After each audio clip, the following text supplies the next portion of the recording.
Welcome to Simhapuri సంగతులు. నేను మీ Abid Hussain. Pushpa cinema మీద డిఫరెంట్ టాక్స్ అయితే కొనసాగుతున్నాయి. అయితే ఫైనల్గా జెన్యూన్గా ఈ సినిమాకి సంబంధించినటువంటి టాక్ పబ్లిక్ ఏమంటున్నారు అనేటువంటి విషయం ఒకసారి ఫీల్డ్లోకి వెళ్ళి పరిశీలించినప్పుడు జెన్యూన్గా తీసుకుంటే ఈ సినిమాకి 3.5 రేటింగ్ ఇవ్వచ్చు అని చెప్పి చాలామంది చెప్పినటువంటి మాట. కొంతమంది అంటే మనం సోషల్ మీడియాలో చూసుకుంటే 2.5 నుంచి 3.5, 4 కూడా ఇచ్చి ఉన్నారు. సో మెయిన్గా తీసుకుంటే 3.5 అయితే ఖచ్చితంగా ఇవ్వచ్చు అని చెప్పి చెప్తున్నారు. ఎందుకంటే ఈ సినిమాలో అల్లు అర్జున్ తన వంతు పాత్ర పోషించారు. పుష్ప 1 కంటే కూడా పుష్ప 2లో చాలా బాగా చేశారు అని చెప్పి చెప్తున్నారు. అంటే అంత సూపర్గా చేశారు తన పర్ఫార్మెన్సు. జాతర సీన్ అయితే హైలైట్ అని చెప్పి చెప్తున్నారు. అయితే ఈ సినిమాకి సంబంధించి మ్యూజిక్ తీసుకుంటే మాత్రం మ్యూజిక్ కొంత డ్రాప్ అయింది.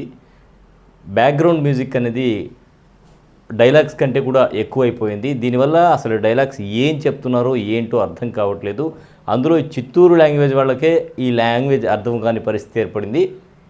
సో అది ఒక మైనస్ అని చెప్పి చెప్తూ ఉన్నారు. అలాగే విలన్ రోల్ తీసుకుంటే విలన్ రోల్లో మాత్రం అతన్ని కమెడియన్ని చేసేసారు. అది అంటే ఫస్ట్ హాఫ్లో ఎంత హైప్ చూపించారో విలన్ని, సెకండ్ హాఫ్కి వచ్చేటప్పటికి విలన్ రోల్ పాత్ర పూర్తిగా తగ్గిపోయింది అని చెప్పి చెప్తూ ఉన్నారు. సో ఇది సినిమాకి సంబంధించినటువంటి మైనస్ అనమాట. మళ్ళీ సినిమాలో స్టోరీ పరంగా చూసుకున్నా కూడా స్టోరీ పరంగా పుష్ప 1కి కొనసాగింపుగా చూపించారే కానీ అది అంటే అంత అట్రాక్టివ్గా స్టోరీ పరంగా తీసుకుంటే దాంట్లో ఏం లేదు. అంటే యావరేజ్ సినిమా కంటిన్యూ చేయాలి కాబట్టి అని అంటున్నారు. మరి ఫస్ట్ హాఫ్ తీసుకుంటే డైలాగ్స్ కానీ ఆ నాటక సిచ్యువేషన్స్ కానీ మొత్తం తీసుకుంటే మాత్రం ఫస్ట్ హాఫ్ అయితే ఒక రేంజ్లో ఉంటుందట. ఫస్ట్ హాఫ్కి వచ్చేటప్పటికి మాత్రం సినిమా కొంచెం స్లో అయింది, ల్యాగ్ చేశారు, పెంచారు. ఓపెనింగ్ ఫైట్ అదిరిపోద్ది, చాలా బాగుంది, అదిరిపోయింది, అంటే టేకింగ్ కూడా చాలా బాగుంది, కానీ ఆ ఫైట్ ఎందుకు పెట్టారో అర్థం కావట్లేదు అంటున్నారనమాట. సో అది ప్రధానంగా ఇది ఒక మైనస్ అని చెప్పి చెప్పచ్చు. ఇది మైనస్ ప్లస్ కూడా. అంటే ఫైట్ అయితే ఎక్స్ట్రాడినరీగా ఉంది. ఇంతకుముందు అల్లు అర్జున్ని చూపించని విధంగా దర్శకుడు ఈ సినిమాలో చూపించారు.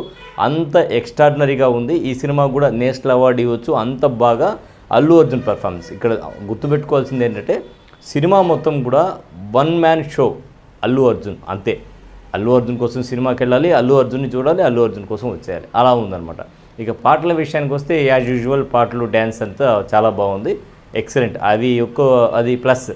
సినిమాకి సంబంధించి ఇక్కడే కాదు, ఇది బయట ప్రాంతాల్లో నార్త్ ఇండియన్స్, సౌత్ ఇండియాలో ఎక్కడ చూసినా కూడా నార్త్ ఇండియన్స్ కూడా ఈ సినిమా చాలా బాగుందని చెప్పి చెప్తున్నారు. నార్త్ ఇండియా నుంచి పబ్లిక్ టాక్ మనం చూడడం జరిగింది.